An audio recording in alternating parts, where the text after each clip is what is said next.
Okay, we should have quite a few folks coming. We have over 100 people registered, which is awesome for our first Teach Climate Network workshop of the year. We're so excited. So I'm here. I'm Lindsay Kirkland, she, her. I'm Climate Generation's Climate Change Education Manager. You might have seen my face around.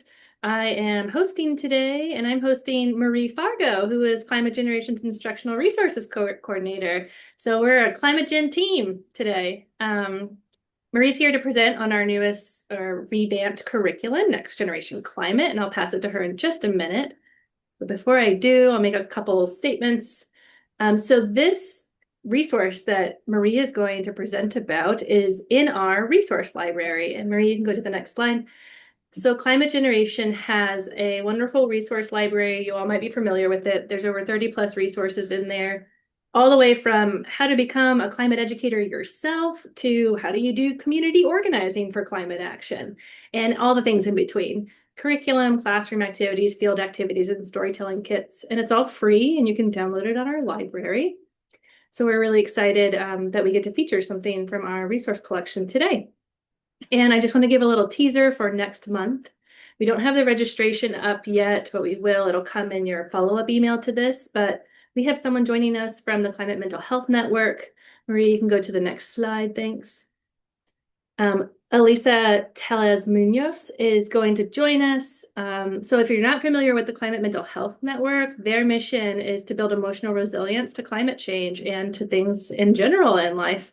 And they work with youth educators and parents, and they create resources. So Alyssa will be here next month to talk about some of those things, and we're so excited to have her.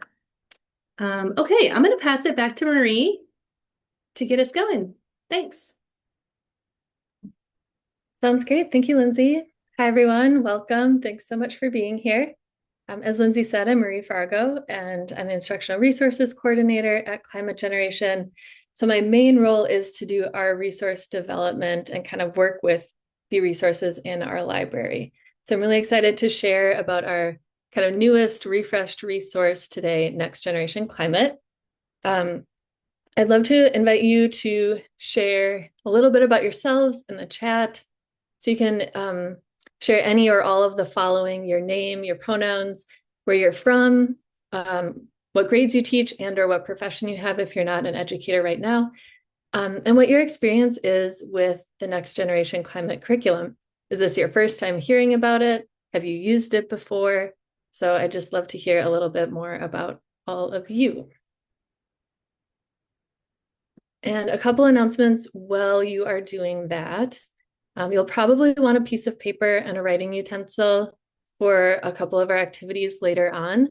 It's not completely required, so no worries if you don't have that, but if you're able to grab that, feel free to do so now.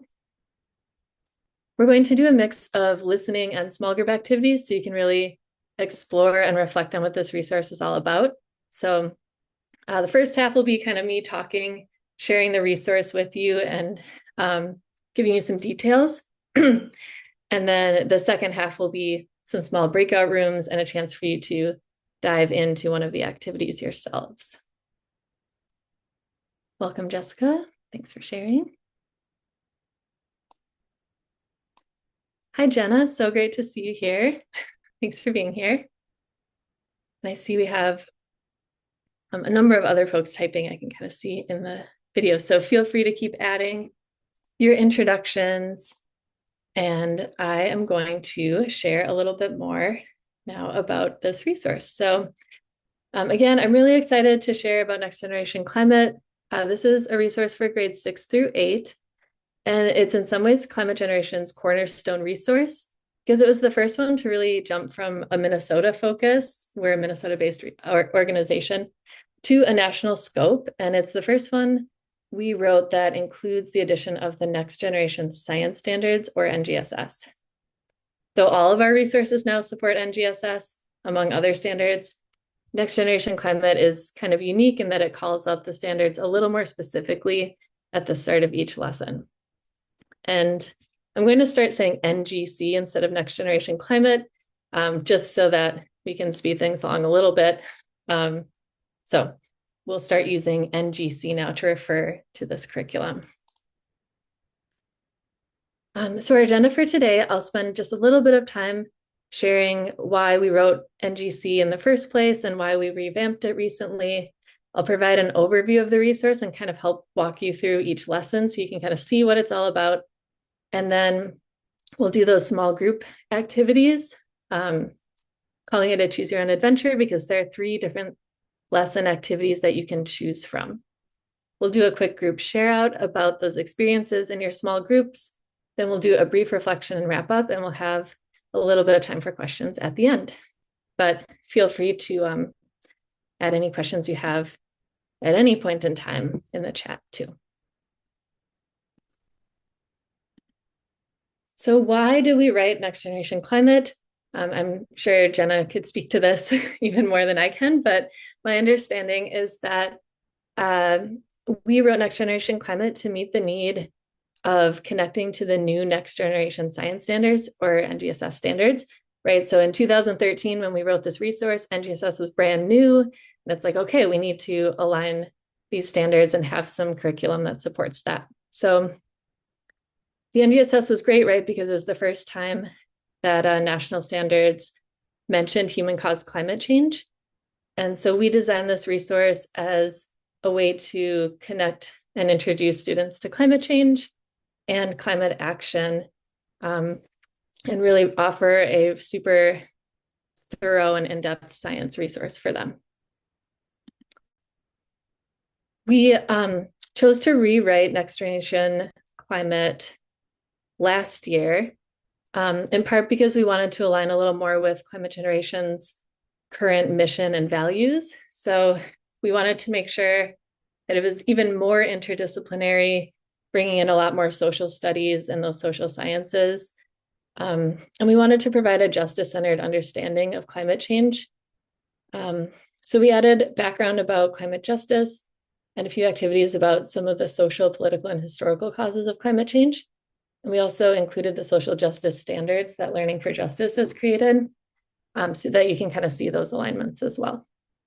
We also wanted to recognize there's that young people tend to know more about climate change than they did 10 years ago, right? It's just more obvious, they're experiencing it. And because they're experiencing those acute impacts of climate change, we really wanted to acknowledge climate emotions and support educator and student mental health. We also updated our action section. So in the original, there was a short solutions template, but we wanted to provide more examples and more detail and really expand the number of lessons that focused on solutions so that there was more time spent talking about solutions than climate impacts. And then last but not least, of course, after 10 years, data becomes out of date. We had some graphs that only went to like 2008 or 2009, right? We want to make sure our students have up-to-date information that reflect the present day. So this is kind of a quick overview of the 6 lessons and what they're about. I'm going to go into detail in just a moment on each one so you can kind of familiarize yourself if you haven't looked through this resource before. I'm hoping this will help you feel comfortable using the resource or exploring it when you download it, and kind of give you a chance to maybe feel inspired about which lessons or which activities might fit really well in your setting.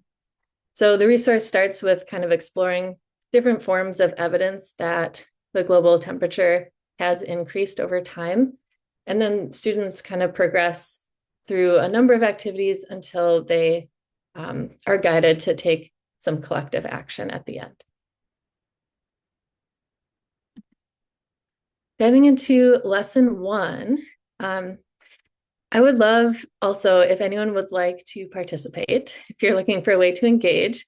As I'm sharing about these different lesson activities, feel free to either share in the chat or add an emoji reaction. If you're excited about this lesson, if you think some of these activities are useful to you, it's always helpful for us to have that feedback.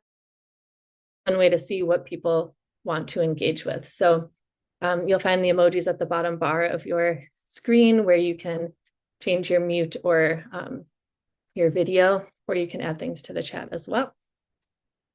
All right, lesson 1. The activities in lesson 1 include interviewing a community member about weather over time.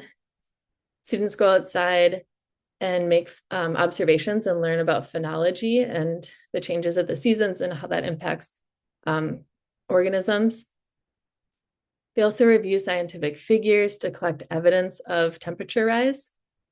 And then they, at the very end, analyze a graph of global temperature trends. So they kind of go from a very localized way of collecting evidence to looking at those more global trends in the global scale.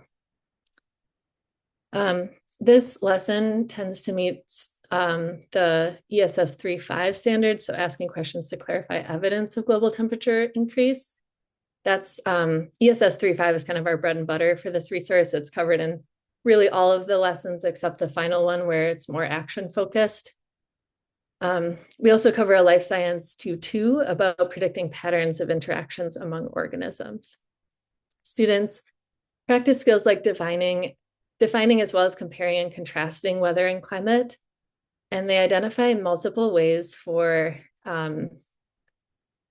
understanding climate change, right? They recognize that personal storytelling and personal observation, phenology, and scientific figures and scientific research are all ways to show that the temperature has increased.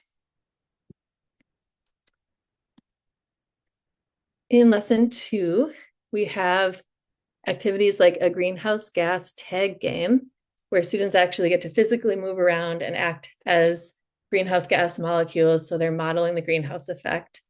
They also kind of build on that by drawing the greenhouse effect in a diagram form. Then they look at a climate history timeline that was supported by Zinn Education as well.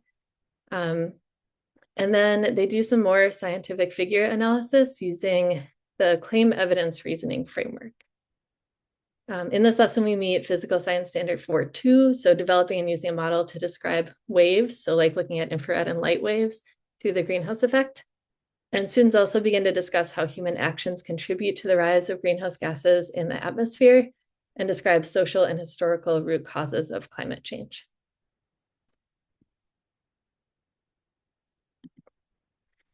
In lesson 3, we really start to localize climate change even more. And so students do a climate change research project on something in their region, and then they do a presentation.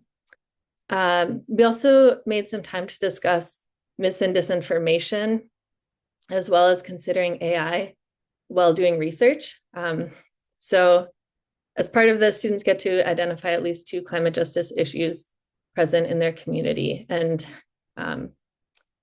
yeah, I think it's kind of a fun, it's a fairly open-ended lesson, so you can kind of go in whatever direction works well for your class.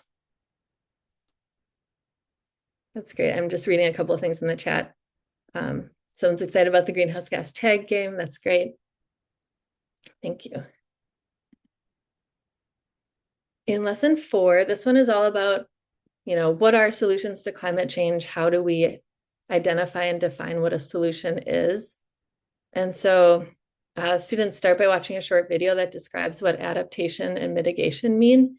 And then they do a couple activities, including a worksheet where they think about different scenarios and how they would categorize the solutions. And they also play a game, so another kind of movement-based activity. And then at the very end, they do a group activity where they get a climate solutions assessment rubric, and students get to use that rubric to evaluate the strengths and weaknesses of some local climate solutions and local ideas. So we kind of start to bring in engineering processes here, or like engineering ways of thinking that ETS 1.1. Then in lesson 5, students are thinking about just kind of broadly what roles people can play in leading on climate change and enacting solutions. So they do a climate leaders role play discussion, an introduction to community science. And so there's a slideshow provided where you can share some different options, including Project Budburst and many others. And then they get to actually do a group project where they do a community science initiative and collect data that's related to climate change. And this helps address standards like ESS 3.3, applying science principles to monitor and minimize a human impact on the environment. In our final lesson, lesson 6, students are thinking not just like what roles exist out there, but what is my role? What is, how do my skills and interests and abilities really shape kind of what sort of climate leader I might want to be, or how I might want to plug in to different climate solutions. So students start by doing a personal reflection. So you'll see this Venn diagram in the top left corner that was created by Dr. Ayanna Elizabeth Johnson. And it's a way of thinking about what brings you joy, what are you good at, and what needs doing, to think about maybe what climate action you might most want to take. After they do that personal reflection, students discuss different forms of civic engagement, and then they take on a civic engagement project on a climate change topic of their choice. They're encouraged to tie this back into lesson 5, that community science project, and maybe tie it into whatever issue they were studying at that time as well. So it's kind of a fun way for students to, again, work on that kind of ETS 1.1, the engineering design, right? Thinking about a problem creatively, in a way that meets their skills and interests. All right, so that was a lot of information, and I am just skimming the chat really quick in case people had questions. I encourage you to ask either coming off mute or in the chat if you had any questions about those lessons. But if not, we'll keep going.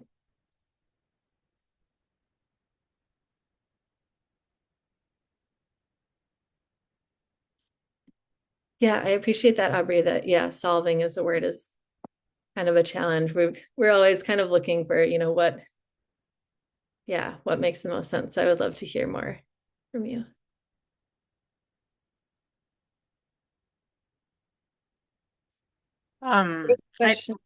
Sorry, like we've started saying like addressing or like solutions addressing.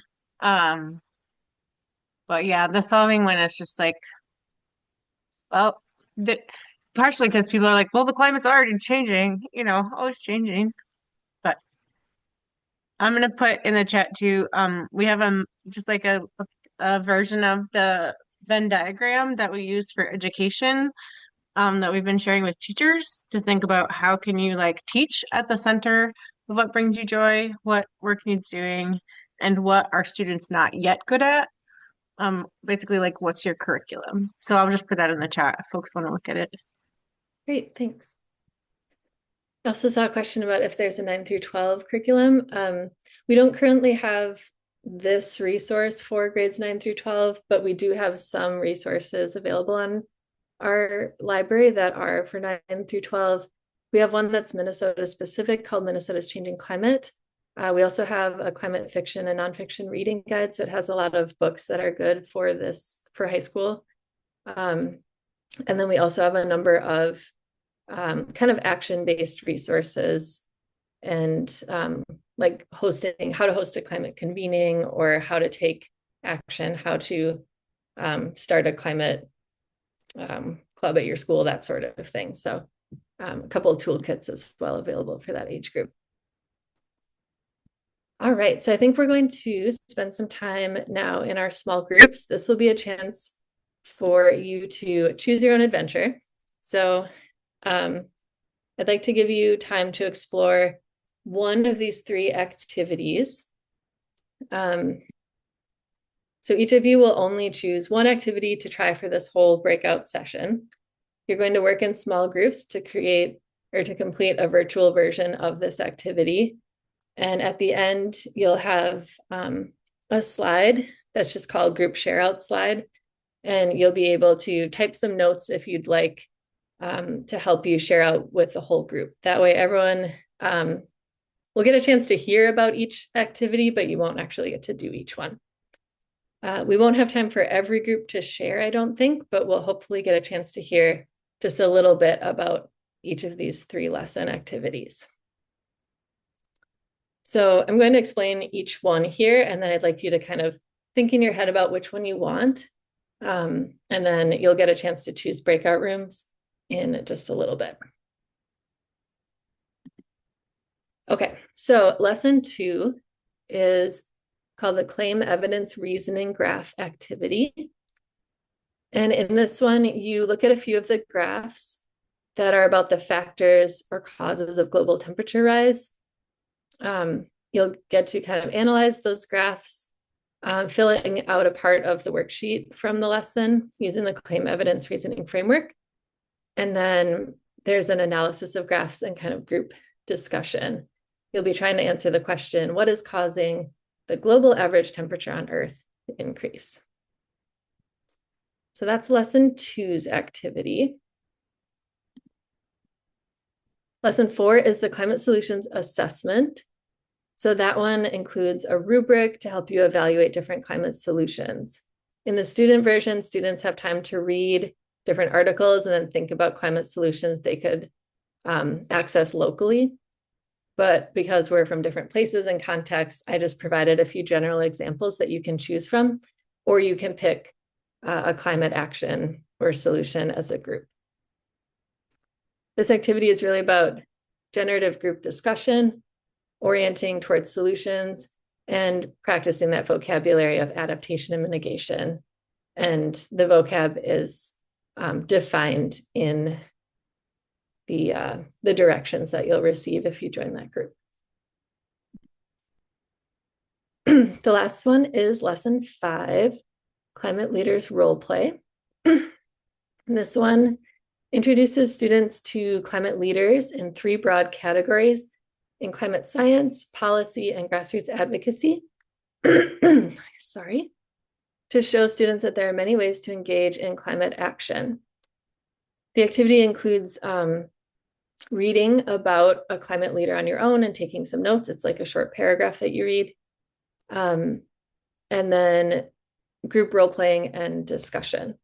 You'll kind of talk about the commonalities and differences between the approaches that different leaders have to climate change. Okay, so I'd like you to kind of think in your head which group you want to be in, which lesson you want to explore, lesson 2, lesson 4, or lesson 5. And then here's what we're going to do next. When the breakout rooms open, you'll have the opportunity to choose one of the rooms that matches your lesson number. And so maybe there's only one of each. Is that right, Lindsay? Great. I was kind of thinking that we would do one of each, but I can add back in if you. No, I think that's fine based on the size of this group. So yeah, so you'll either pick lesson 2, lesson 4, or lesson 5. Before you leave, though, I'm going to give you links to a slide deck. So make sure you grab that link before you head out. That'll go in the chat in just a moment. When you enter your breakout room, just say hi to everyone, introduce yourselves very briefly, and you can begin reviewing the slides. The slides provide you with a little bit of background about the resource. So you can kind of read that quickly as a group or choose someone to read it out loud. Then you will have a directions slide, and it will kind of give you a breakdown of how to walk through the remaining slides. We'll have about 20 minutes to do this. Does that sound right, Lindsay? Still? Great. Yeah, about 20 minutes for this. And at the very bottom, there's a place to fill out the group share out slide. Again, that's a chance for you to write down your notes so that your whole group feels comfortable with what you're going to share out to the full group. And that's the only slide you really need to type in. The rest is just kind of for looking at and for guiding your discussion. I can pop into each room to make sure everyone's feeling comfortable. And I'm also wondering if anyone has questions now.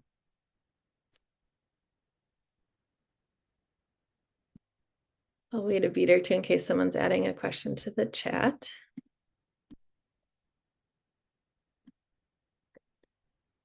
Okay. All right, seems like we're feeling good. So I've just added now the slide deck that you're going to need to do your activity. So lesson 2 is the first link, lesson 4 is the middle link, and lesson 5 is the last link. If you're not able to open this, hopefully your group can kind of talk you through a couple things, or feel free to come back in here to this room if you have any questions. And yeah, I think we can open the rooms. I opened them, so people should be able to see. Although there's a timer, you have to disregard that. It'll just stay open for the 20 minutes. And Marie might need to update the links in the chat. Oh, is it working? Perfect. Okay. Great.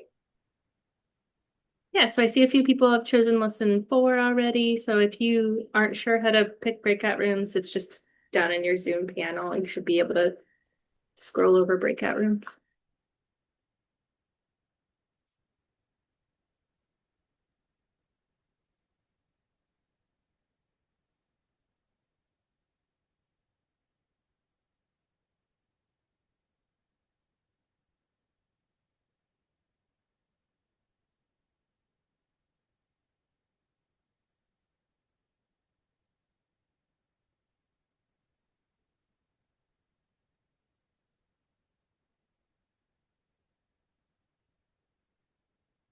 Cool. And if you're not in a situation where or if you're in a situation where you can't join a breakout room, that's fine. You can stay here with us.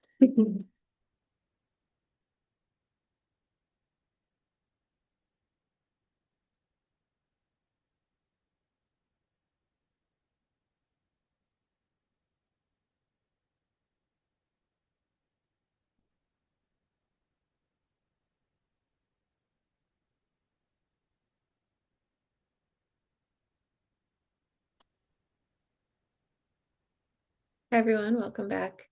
I hope you had time to get through at least most of your activity, and I hope you found it fruitful in some way.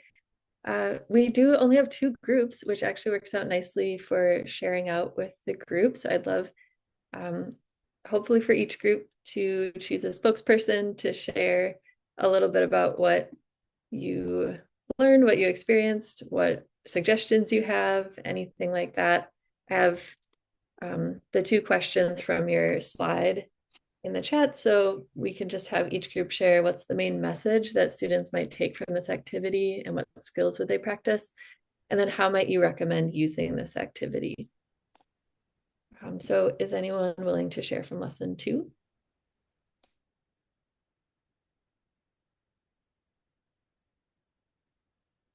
I can, although I have to leave in like 4 minutes, but I can try. We didn't get very far. We kind of got stuck on the first figure, and the first, I don't know if is there a way to share what that first figure looks like in the group? Sure, I can grab it. I'm actually in there, Marie. I can grab it and put it in the chat if you need me to. Great, yeah, that sounds good. Thank you. You should keep talking though, because it'll take you just a second. Yeah, so that first figure is it's a figure about CO2 levels in the atmosphere. Oh no, the actual figure, yeah, is what is important to share, I think. So it's a figure about the levels of CO2 in the atmosphere versus something about volcanic eruptions. And it took us a really long time to figure out what about volcanic eruptions was being shown here. So we are. Or in our set. Say that again, John. It's slide 4 in our set. It is slide 4 in our set. Yep. There we go. Yep.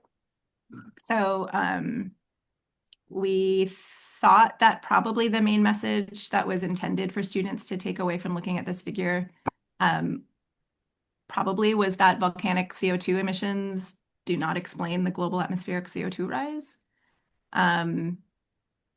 But we had a lot of suggestions because we found this figure actually kind of challenging and in some cases sort of problematic. I think it's very easy to misinterpret it so hard that you actually think that maybe CO2 from volcanic eruptions is causing um, the red line to go up. So we had a lot of suggestions that we put into slide 9, but I think that this is a sort of a challenging one. But the skills that we were using that students would be practicing, it would be comparing, reading graphs, comparing one line to another, and then reasoning through the shape of different wiggles and how they relate to each other. Great, thank you for that feedback. Yeah, definitely interpreting graphs can be challenging, and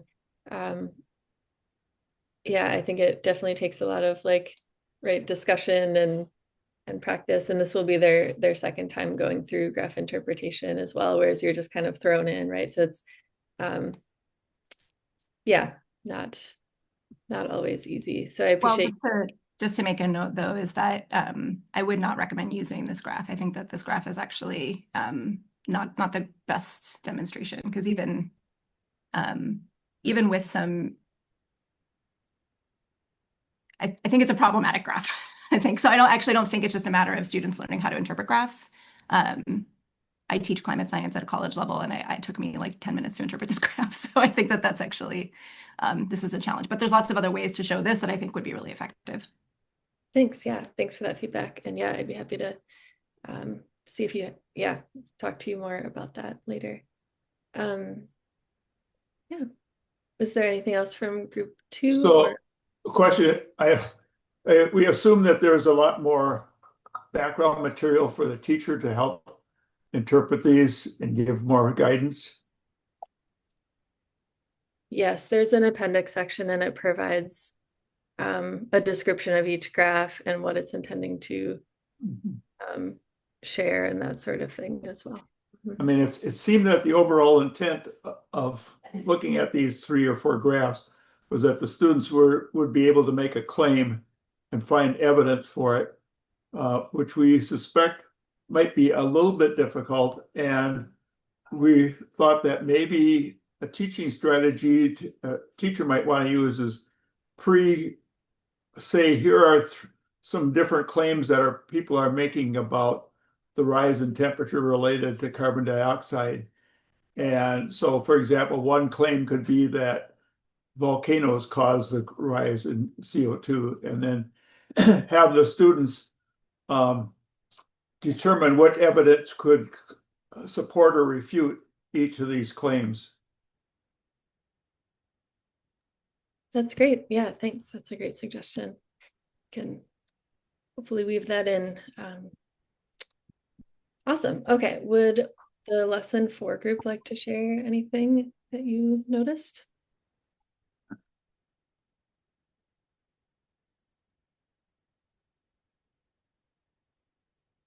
Well, I guess I can start.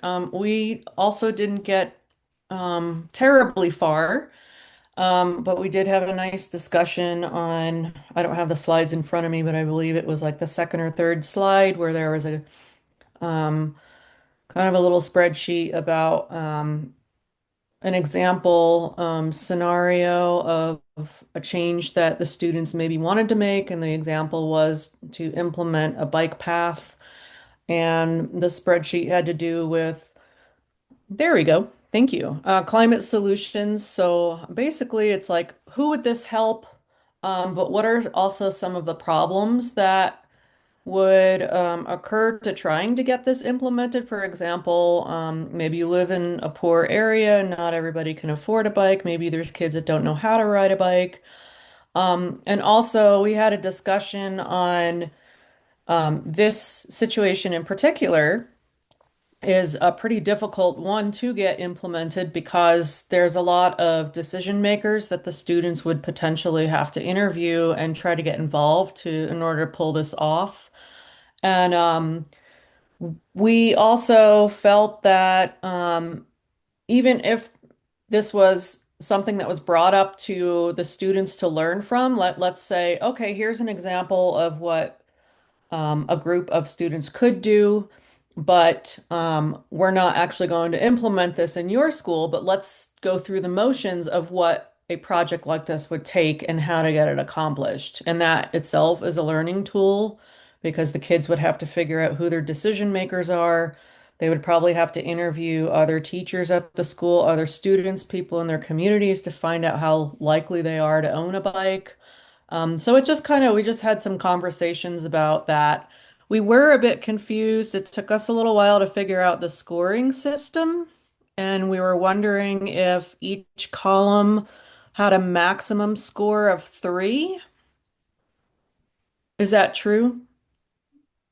Yes. Yep. Okay. And I don't know if anybody else wants to chime in, feel free.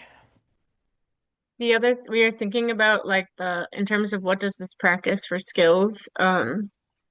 It practices systems thinking about like holistic impacts of different solutions.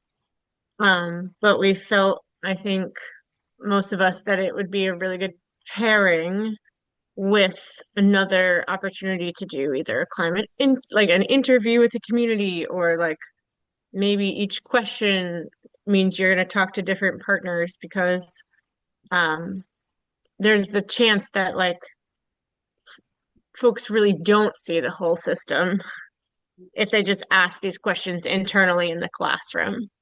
Um, as a like, who's this going to hurt? And in sixth grade, we talked about like, oh, it's like going to hurt me when I fall off my bike, but like they might not see like um the whole systems piece. So it would require some like structuring and some or scaffolding rather, I think was the word that someone used, and some way to integrate that community communication piece so that the scoring is actually a little bit more based on real evidence as opposed to just what students want to do and justifying their choice by giving high scores because they like it. I don't know. Definitely. Yeah, those are all great points. Thank you, group 4. Okay. I just want to make sure everyone's seeing the reflection page. My computer's giving me some grief and I'm not sure. Okay. Yeah, great. Okay. So yeah, let's just wrap up really quick. You can share in the chat which activity are you most interested in trying with your students and why, and what are some things you're still curious about with climate change education? You can answer one or both of those questions.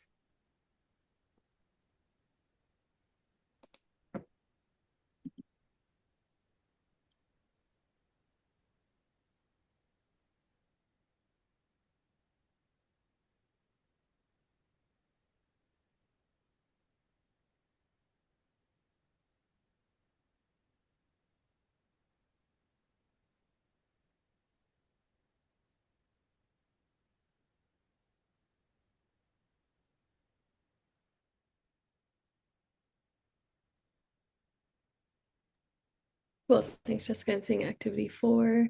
Yeah, that's great. And you can choose anything. It doesn't have to be the one that you did or one of the group activities. It can be anything we talked about today from lessons 1 through 6.